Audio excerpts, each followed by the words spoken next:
all of those mistakes that we hate making when we are in the process of losing weight, all of those mistakes that we make when we go out to dinner and we overeat, or we accidentally don't know what's in our food, or we go out to dinner and things change at the last minute, or we order the wrong thing. All of those mistakes that we make will add up into learning so that we can manage our weight when we get there. Now, that being said, we think, again, that if we woke up tomorrow being in this smaller body, that we would be able to manage it. But again, it's learning all of those little tweaks and things that we need to know in order to get to that point. We need to learn how to be in that smaller body. We don't know what it takes in order to maintain that smaller size body. You are listening to the Done with Dieting podcast, the podcast for women in midlife who are done with dieting but still want to lose weight and feel good in your clothes. You know that diets don't work long term, but you feel like there's this secret that everyone else knows that you just haven't figured out yet. I am your host, Elizabeth Sherman, and I've helped hundreds of women get off the diet roller coaster, change their relationship with food, exercise, and their bodies. Through this podcast, my goal is to help you too. Welcome. Let's get started. Hey everyone, welcome to episode 54 of the Done with Dieting podcast. I am Elizabeth Sherman, your host. And, I was just reading an article recently and it said that January 19th, so last Wednesday, has been named Quitter's Day. And I think that that's so interesting that so many of us make New Year's resolutions and then within 3 weeks, we're just like, I can't keep doing this. And if you did not attend my webinar on January 3rd, I talked about the number of problems that we encounter when we are creating New Year's resolutions. And so if this is something that you are struggling with right now, I am going to recommend that you go to elizabethsherman.com/NYR. And even though the webinar is past, you can still grab the replay and watch that because we all want to be successful. And I think that one of the problems that we get into when we talk about New Year's resolutions is that so many of us think that, okay, so once New Year's has started, then we need to be this new person. And instead of, like when I talked about in the episode called The Long Game, that when we allow ourselves to say, okay, so this is my resolution, but don't have to do everything at the beginning. I can ease myself into it. And then by the end of 2022, I can actually have accomplished all those things. So it completely changes the perspective of what our goals are about, what New Year's resolutions are about. And so I was just recently having this conversation with a number of my clients around self-sabotage.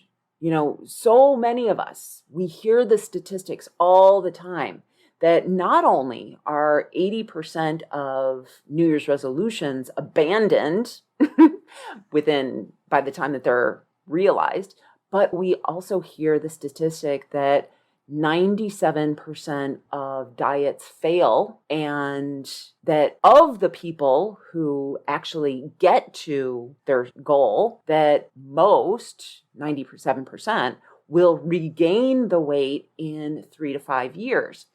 And so I think that that's actually a really interesting question about, well, why is that the case? Why is it that so many of us, when we get to this goal that we've been striving for, whether it's making money, whether it's running a successful business, whether it's losing weight or whatever it is, so many of us, when we get there, we're unable to maintain that level of success, right?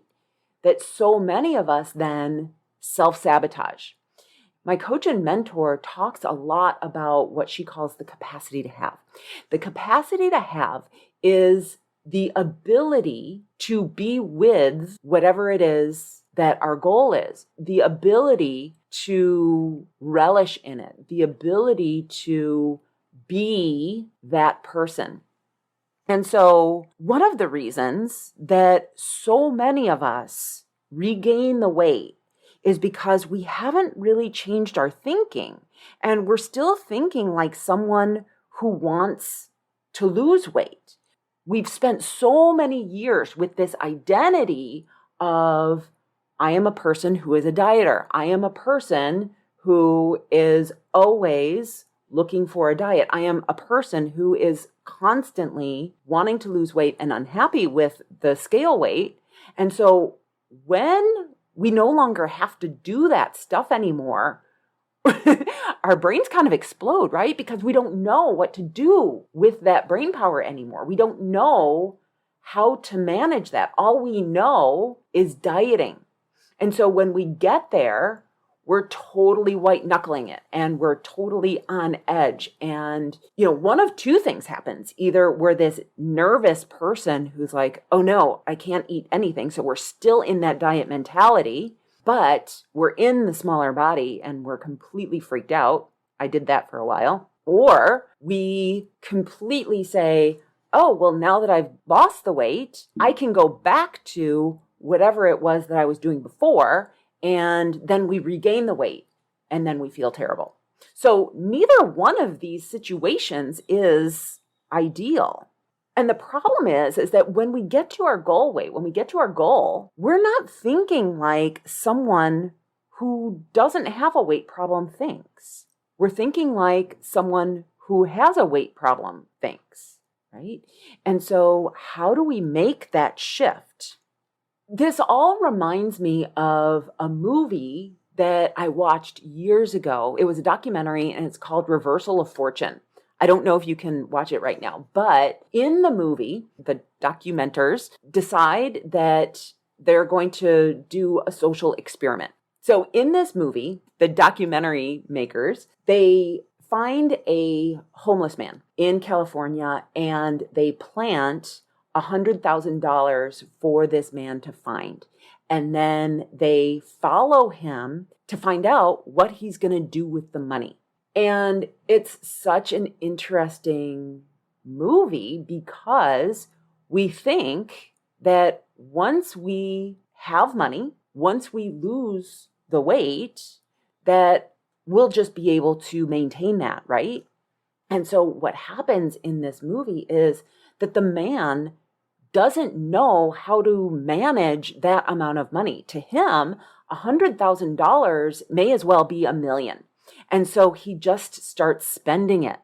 And there's this one scene that is just so incredible where his sisters had found out that he had come into some money and they encourage him to move home to where they live, which is in San Diego. And he rents an apartment. And once he has the apartment, he has to get furniture. And once he has furniture, then he needs cable and he needs lights. And he's sitting on his couch with all of his bills in front of him, just completely overwhelmed. Because before, when he was homeless, all he had was his bike and his stuff. Life was so much simpler when he didn't have his house. And so once he had all of this responsibility, he didn't know how to manage it.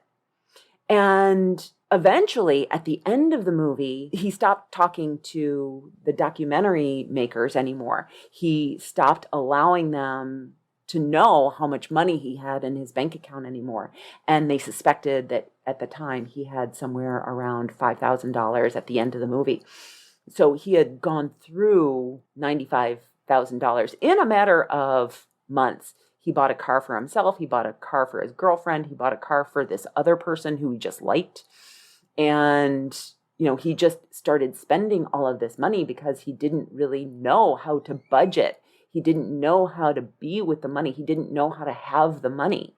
And I think that this is a really good analogy for many of us who are on this quest for weight loss. If you woke up tomorrow and you were in a leaner body, a smaller body, would you know how to manage that smaller body? I think most of us would say, yes, we do. But is that really the truth?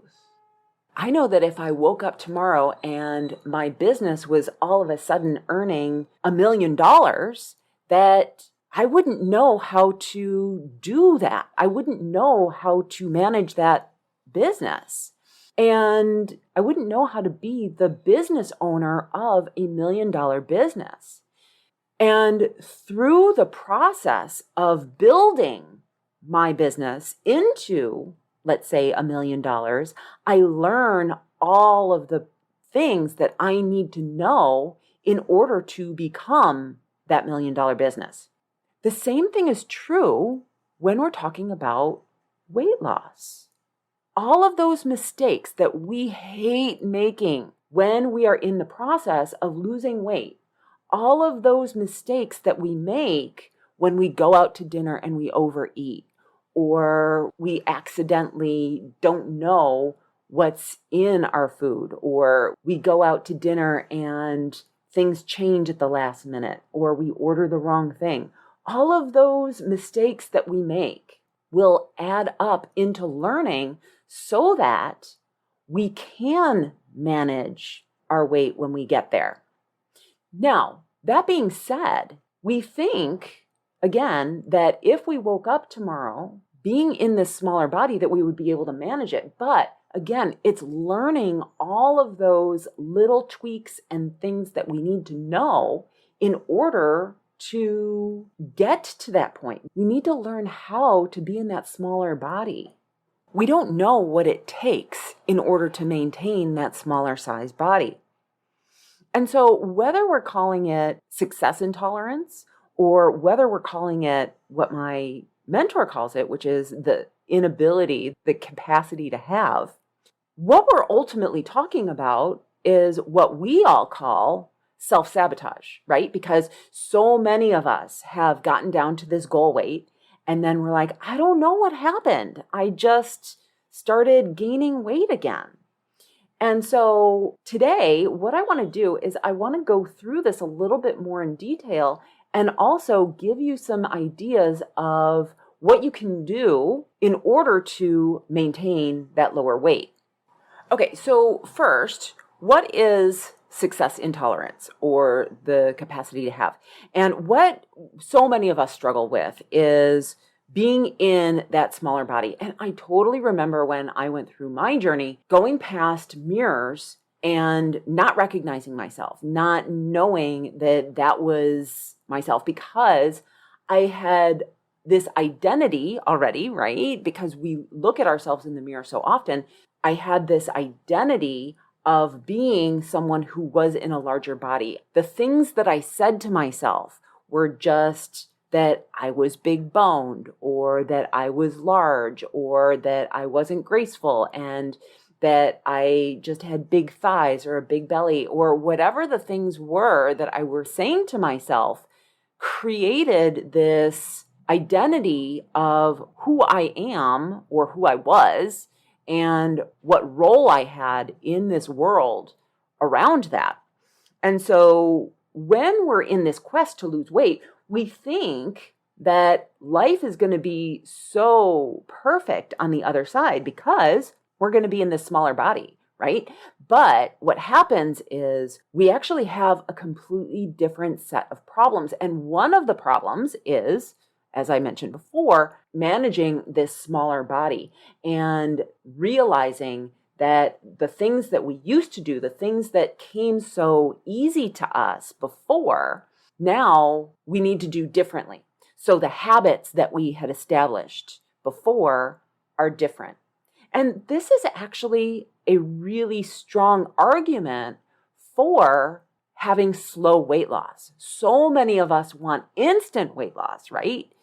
But when we have slow weight loss, we eventually get there. We give our brains and our identity the ability to grow or shrink with our body.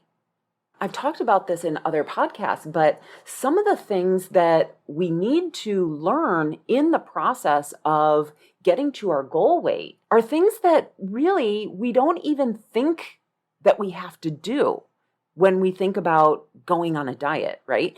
So when we think about, okay, I want to lose 30 pounds, all I have to do is eat fewer calories and move more, right? That's what we think goes into it. But there are all of these other things that go into, all of these different aspects that go into being able to lose weight and maintain it. And one of those things is setting boundaries. When we decide that this thing is important to us, we need to set up boundaries because we need to establish new boundaries around things like asking for what we need and want, not always doing for others and putting ourselves second, making sure that we take care of ourselves, making sure that we practice healthy self-care, making sure that we put ourselves on the list. Those are the intangible things that we don't talk about when it comes to weight loss, but are totally 100% necessary in order to get to that new goal that we really desire. And so the other piece to that is that as we're doing that, as we're establishing those boundaries, as we are putting ourselves on the list, we are also in the process of establishing a new identity. We are no longer the fat friend. We are no longer the person who eats too much. We are no longer all of these stories that we have in our heads. We are developing, we are creating new stories that we can get on board with because we are creating them. And so a change in identity is difficult. We can't just do that overnight. It takes time in order to establish that.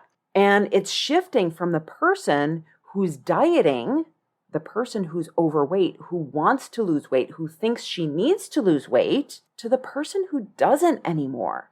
And so it's worth asking yourself the question, like, the woman that I am going to be on the other side of success, how does she think about bread? How does she think about cupcakes? How does she think about ice cream? And what's really super important is starting to practice that as you're going through it. How does she think about her body? And I'll tell you right now that if you don't start to practice those things on the way to becoming successful, it's not like you're going to stand on the scale, see your goal weight, and all of a sudden you're going to think different things about bread. You're not going to think different things about ice cream. You're not going to think different things about food because you haven't been practicing those things. Having to change who we are and how we manage our friendships is going to be huge, because if you have a relationship with your partner or with your children or with your sister or your friends where you go out and you pig out or you party or those types of behaviors, how are you going to manage that when you want to maintain your weight? How are you going to manage that with this new lifestyle? You're going to have to renegotiate those relationships. You're going to have to figure out, okay, what do we have in common now so that we can still spend time together, but not do those same behaviors that we were doing before, those behaviors that were leading me to be in this bigger body. And so it's totally uncomfortable to be in this smaller body, but think that we're the same person that we were before. As we go through the process of losing weight, we need to establish that new identity. And it takes longer to actually establish that new identity of the smaller person than it does to actually lose the weight. So then the next question is, okay, so what do we do about it? So ideally, that if you are going through the process of losing weight and you're doing it slowly and intentionally, you are making those mistakes that you need to know as you get to your goal weight that you will need to maintain. You're making the mistakes that you need in order to learn how to manage that smaller body. So that's the first thing. Hopefully, it's not just going to happen overnight. Okay. But then the second piece here is just being aware that this success intolerance is there, that many of us struggle with it. And listening to this podcast alone is actually going to help you, because you will then know that, oh, it's not going to be a breeze. And there are going to be problems and there are going to be struggles, and then be somewhat prepared for them. Okay, so if you're new to me, you'll know that awareness is actually really huge. And so just being aware of this issue will help you to overcome it. Okay, but that's not enough. The next step is, when you get to your goal, I'm going to suggest that you commit to staying there for a period of time. And what this is going to do is, one, it's going to allow you to learn how your body works. So you can't just say, okay, I'm my goal weight, let's celebrate, right? What we need to do at that point is say, okay, I'm at my goal weight. Now I want to take the next 3 to 5 months and really commit to figuring maintenance out. All right. And so what this does is it helps you to understand and learn how your body works. And then the other piece to that is that you get to figure out what is your threshold of treats. Because now that you're not dieting anymore, we can add treats back in, right? But you can't add all of the treats back in. We need to figure out how many treats you can have and still maintain your weight and feel good, but not so many so that you feel sluggish or that you start gaining weight again. Okay, and this is all part of the process. And then the last piece is allowing the process to be uncomfortable. And what I mean by that is, when we get to this goal weight, we get to shed the identity of being the dieter. And for so many of us, we're used to having goals. We're used to being on that next thing. And so it may feel really super uncomfortable if you are just telling yourself, okay, you know what? We're just going to stay here for a while. Many of us don't know how to do that. It feels boring. But there is so much wisdom in being there and allowing yourself to stay there and learn and observe and become aware of what's happening. And if you can do that and learn how your body works and understand the threshold and talk yourself through it and really try not to self-sabotage, then you can be successful. Now, for many, we can never be 100% carefree when it comes to food. And what I mean by that is, we're always going to need to be aware that our tendency is to overeat. But if we can start to identify ourselves as someone who doesn't overeat, if we can start to identify ourselves as someone who is naturally thin, then it's going to be easier. We need to change our thought process in order to become that person that is successful forever. So look, if you've resonated with any of these ideas that I'm talking about today, if you struggle with getting to your goal weight, and if you are really worried about regaining the weight again once you get there, I think that you're actually really going to love the Feel Good Sisterhood. The Feel Good Sisterhood is my 6-month group coaching program. It's currently in enrollment right now. We're going to start on January 31st. And so if you're listening to this in real time, I'm going to encourage you to go over to elizabethsherman.com/group coaching. And if you're listening to this after the fact, you can go to elizabethsherman.com/group coaching, learn all about the Feel Good Sisterhood, and get on the waiting list for the next cohort. This program is going to teach you how to be able to change your relationship with yourself, change your relationship with food, change your relationship with exercise and your body, and become that person who is actually naturally thin. that person who doesn't think about food all the time, that person who has other things to think about. I was just on the phone with one of my clients the other day, and it was such an amazing experience because she was like, oh my God, I have so much more time to think about my business and how I'm going to make so much more money now that I'm not thinking about my weight and my body anymore. And I think that this is just so amazing because so many of us women, we are going to rule the world if we can just stop thinking about our bodies and food and our weight. If we can get rid of thinking about that stuff, we have so much potential. And I want to help you create a more rich experience of your life.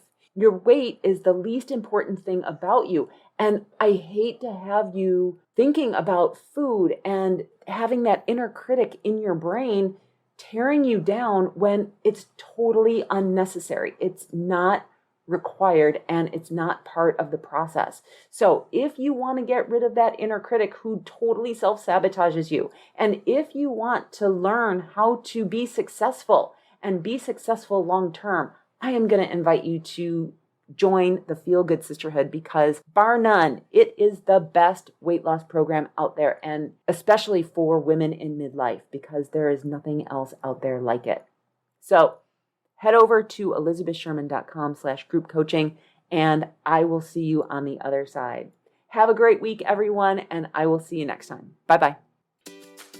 Hey, if you enjoyed listening to this podcast, you have to come check out the Feel Good Sisterhood. It's my small group coaching program where we take all of this material and we apply it. We figure out what works for us and we don't ever look back at another diet ever again. Join me over at elizabethsherman.com/group coaching. I'd love to have you join me in the Feel Good Sisterhood. See you there.